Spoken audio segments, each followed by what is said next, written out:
धन्यवाद डॉक्टर जाकिर नायक साहब। मेरे जिस्म का दिया गया नाम डॉक्टर वर्मा है और मैंने कुरान शरीफ भी पढ़ी है, बाइबिल भी पढ़ी है और वेदवाद की थोड़ा सा अध्ययन किया है। मैंने कुरान में सारी बातें अच्छी पाई हैं, किंतु एक बात मेरे समझ में अभी तक नहीं आई है। ये हिंदूवादी वो कहते हैं कि जन्म होता है और कुरान में एक बात आती है कि मुर्दे जिंदे किए जाएंगे। ये दो बात मेरी समझ में अभी तक नहीं आई है। हिंदू तकवा कहता है, उन्होंने देखा कि जन्मवाद के जन्म होता है, मैंने डिस्कवरी चैनल में भी ये चीज़ें देखी हैं। और दूसरा कि आखिर में कुरान में कि मुर्दे जिंदे किए जाएंगे। मैंने इस बात को बहुत से पूछा है, किंतु मेरे का इस बात का क्लियरिफिकेशन कोई भी मजहब, एक तो जन्मवादी, दूसरा जो जन्म नहीं मानता यानी मुर्दों को जिंदा करता है, समझा नहीं पाया। मैं आपसे प्रार्थना करता हूं कि इस बात को कुरान के माध्यम से और आपके माध्यम से मैं समझने के लिए आपसे गुजारिश कर रहा हूं। धन्यवाद। डॉक्टर साहब ने अच्छा सवाल पूछा है कि उसने कुरान मजीद पढ़ी और सब बात को तस्लीम करते, सिर्फ ये एक या दो बात कि कुरान शरीफ के अंदर मौत आती है, मुर्दे को वापस से ज़िंदगी दी जाएंगी आखिरत में, उनका जिक्र है। और हिंदू लोग ये मानते हैं कि पुनर्जन्म में, और वो डिस्कवरी चैनल पे देखे कि पुनर्जन्म होता है। अगर आप देखेंगे सबसे ऊंची किताब हिंदू मजहब में वेद, अगर आप पढ़ेंगे पुनर की मानी क्या, पुनर संस्कृत में मतलब नेक्स्ट, अगेन, वापस से और एक, पुनर के मानी नेक्स्ट। तो पुनर्जन्म मतलब नेक्स्ट जिंदगी और एक जिंदगी। अगर आप कुरान शरीफ पढ़ेंगे, कई आयतें हैं कि अल्लाह सुब्हाना व तआला ने आपको जिंदगी दी, पहले आप थे नहीं, फिर जिंदगी दी, इस धरती पे आए, फिर आपको मौत देंगे, फिर आखिरत में उठाया जाएगा। आप जो कर रहे मुर्दों को जान दी जाएंगे आखिरत में, ये हम मानते हैं कि एक बार हम इस धरती पे आते, नेक्स्ट लाइफ इज आखिरत। उसी तरीके से वेद में भी जिक्र है अबाउट पुनर्जन्म, नेक्स्ट लाइफ, सेम हूबहू जिस तरीके से कुरान में लिखा हुआ है। लेकिन आम हिंदू मजहब के जो गुरु है, स्वामी हैं, इन लोग जब ये जानने लगे, एक उनको कठिनाई पेश आई, वो देखने लगे कि कई इंसान जब पैदा होते हैं with congenital defects, heart problem, heart defects, limb problem, कोई अमीर पैदा होता है, कोई गरीब पैदा होता है, तो भगवान he can not be unjust.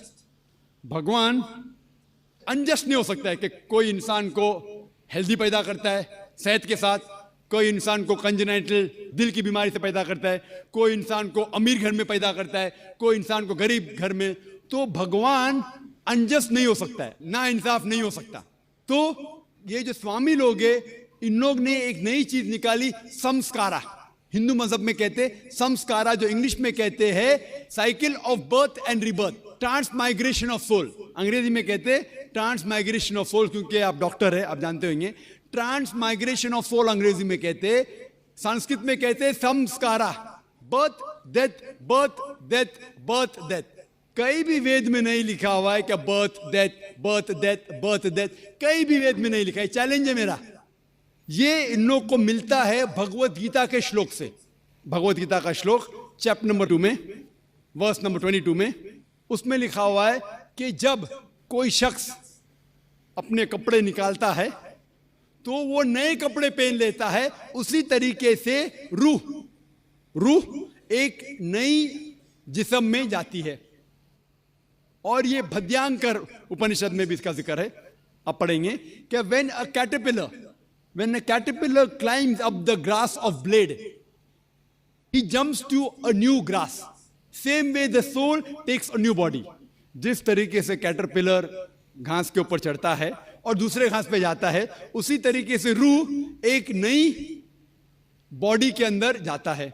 तो इस श्लोक के बुनियाद पर इन लोग ने एक फिलॉसफी पैदा की, संस्कारा, कि इंसान जो कर्म के बेस के ऊपर, कर्म और धर्म की फिलॉसफी, कर्म मतलब अच्छे कर्म करोगे धर्म के हिसाब से तो अगले जन्म में आप अच्छे पैदा होंगे, अगर आपके कर्म बुरे होंगे तो अगले जन्म में आप हो सकता है कि लूला पैदा होंगे या लंगड़ा पैदा होंगे। और जो कहते हैं कि आप इंसान 7 बार बनेंगे, ये कौन कहता है? वेद नहीं कहती है, ये स्वामी जी लोग कहते हैं, कोई वेद में कहीं लिखा नहीं है। क्योंकि उनको ये नहीं कह सकते थे कि इंसान क्यों गरीब पैदा होता है, क्यों अपाहिज पैदा होता है। उनकी सोच कम थी, इसीलिए नई फिलॉसफी लेके आए, ट्रांसमाइग्रेशन ऑफ सोल। आप तो डॉक्टर है, मैं भी डॉक्टर हूं। आपने कहीं मेडिकल साइंस बुक में पढ़ा हुआ है कि इंसान इस दुनिया में जन्म लेता है? कभी नहीं। क्या फिजियोलॉजी में पढ़ा, क्या एनाटॉमी में पढ़ा? अगर ये साइंटिफिक फैक्ट होता था तो हम मेडिकल कॉलेज में पढ़ते थे कि इंसान नए नए जन्म लेता है। हम कभी भी नहीं पढ़े। इससे ये साबित होता है कि साइंस इसको तस्लीम ही नहीं करती। जो आप कह रहे डिस्कवरी चैनल में देखा, जो आप कह रहे हैं, अगर ये हक होता था तो हमारे साइंटिफिक बुक में भी ये लिखा होता। तो ये कहना कि साइंटिफिक प्रूफ है कि हम जन्म लेते हैं, बिल्कुल गलत है। इस्लाम जो इसका जवाब देता है वो है कि इस्लाम तस्लीम करता है कि अल्लाह सुब्हाना व तआला कुछ लोग को अपाहिज पैदा करता है, कुछ लोग को अच्छी सेहत देता है, कुछ को गरीब, कुछ को अमीर। इसकी वजह है कि अल्लाह ताला फरमाते हैं सूरह मुल्क में, सूरा नंबर 67 आयत नंबर 2 में, अल्लज़ी खलक़ल मौत वल हयाता, अल्लाह सुब्हाना व तआला ने मौत और जिंदगी बनाई ताकि आप लोग को जांच सके, आप लोग का इम्तिहान ले सके, आप लोगों में से कुछ लोग अच्छे हैं। ये जांच पड़ताल करने के लिए ये जिंदगी हमारे लिए इम्तिहान है। और अल्लाह ताला फरमाते सूरह अनफाल में सूरा नंबर 8 आयत नंबर 28 में कि आपके बच्चे और आपकी जायदाद आपके लिए फितना है।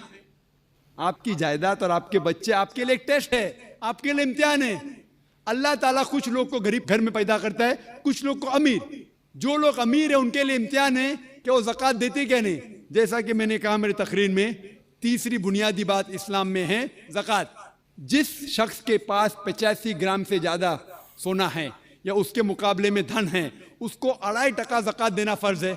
जो आदमी अमीर है, कुछ अमीर लोग बराबर ज़कात देते, कुछ लोग आधा देते, कुछ लोग देते ही नहीं। तो अमीर इंसान को शायद 100% मार्क्स मिले या 50% मार्क्स मिले या 0% मिले। वो गरीब इंसान को ज़कात में तो 100 मार्क्स मिलता है, 100 आउट ऑफ 100। उसको ज़कात देना ही नहीं। हम कहते रहे बेचारा गरीब इंसान है, लेकिन असल में देखे जाओ तो उसको उस इम्तिहान में, गुर्बत के इम्तिहान में 100% मार्क्स मिले। आप समझ रहे? इसी तरीके से अल्लाह ताला कहते हैं कि आपके बच्चे आपके लिए इम्तिहान है। हो सकता है मिसाल के तौर पे एक अच्छे जोड़ी है, अच्छे मुसलमान है, 5 टाइम नमाज पढ़ रहे हैं, हज को गए हैं, रमज़ान में रोज़ा रखते हैं, ज़कात देते। अल्लाह ताला उनका और बड़ा इम्तिहान लेना चाहता है। जितना बड़ा इम्तिहान उतना बड़ा इनाम। मिसाल के तौर पे अगर आप बीए पास करते तो आपको सिर्फ ग्रेजुएशन मिलता है। अगर आप एमबीबीएस पास करते आपको डॉक्टर कहलाया जाता। डॉक्टर मतलब ऊंचा ओहदा। इसी तरीके से अल्लाह सुब्हाना व तआला हो सकता है कि उस जोड़ी को इम्तिहान और सख्त देता है और ऐसा बच्चा पैदा करता है जो अपाहिज है।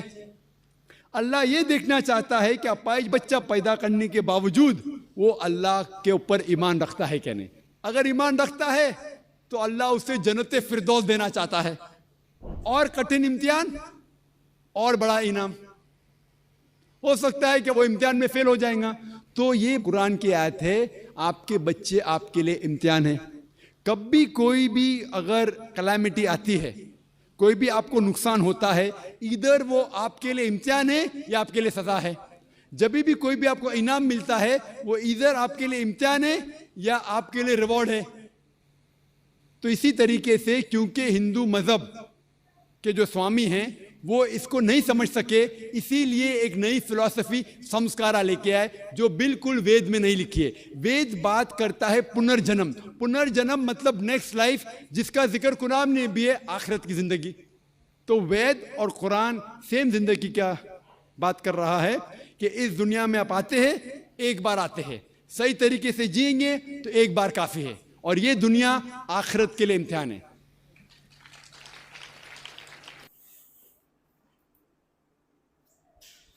तो ये थी दोस्तों आज की वीडियो। इसमें डॉक्टर जाकिर नाइक से हिंदू भाई ने सवाल किया। आप लोगों ने प्रॉपर जो है वो सवाल को सुना होगा, डॉक्टर जाकिर नाइक के जवाब को भी सुना होगा। उन्होंने पूछा था कि जो मतलब हमारे हिंदुओं में कहा जाता है कि 7 जन्म जो है वो हमें दिए जाएंगे इस दुनिया में। असल में ये आप लोगों ने हिंदू ड्रामा में भी देखा होगा, हिंदू ड्रामे में भी मतलब उसको तो ड्रामेबाजी बना लिया हुआ है मजहब के नाम पर, कि मतलब हिंदू ड्रामे में ये बातें बड़ी मशहूर है कि जिस हीरोइन या हीरो को निकालना होता था ड्रामे से, या वो मतलब किसी वजह से वो मर जाता था रियल लाइफ में, अगर उसको निकालना होता था या उसको मतलब किसी काम से जाना पड़ता था या उसको निकाला जाता था या वो मर जाता था, तो फिर उसके बाद ये ड्रामा शुरू होता था कि जी अब उसको जो है वो पुनर्जन्म मिल गया, अब उसको अगला जन्म मिला है और अगले जन्म में जो है वो उसकी सारा कुछ चेंज हो गया है, उसकी बॉडी, उसका जिस्म, उसकी सारी शक्ल जो है वो चेंज हो गई है, वो किसी और रूप में जो है वो आया, लेकिन उसके अंदर रूह वही है। फिर उसको याद करवाया जाता है, उसको फिर कहीं चोट लगती है सर में और फिर वो याद करता है कि मैं तो पिछले जन्म से आया हूँ। और ये बिल्कुल फालतू चीजें, फालतू बातें हैं, ऐसा बिल्कुल भी नहीं होता। भला ऐसे कैसे हो सकता है कि एक इंसान, मतलब आप लोग खुद देखें कि एक इंसान जो है वो, जैसे कि इंडियन ड्रामा में दिखाया जाता है कि एक लड़की वो यंग की यंग होती है और हीरो जो है वो मतलब किसी और जगह में पैदा होके जवान होके फिर उसके साथ आ जाता है और वो सेम।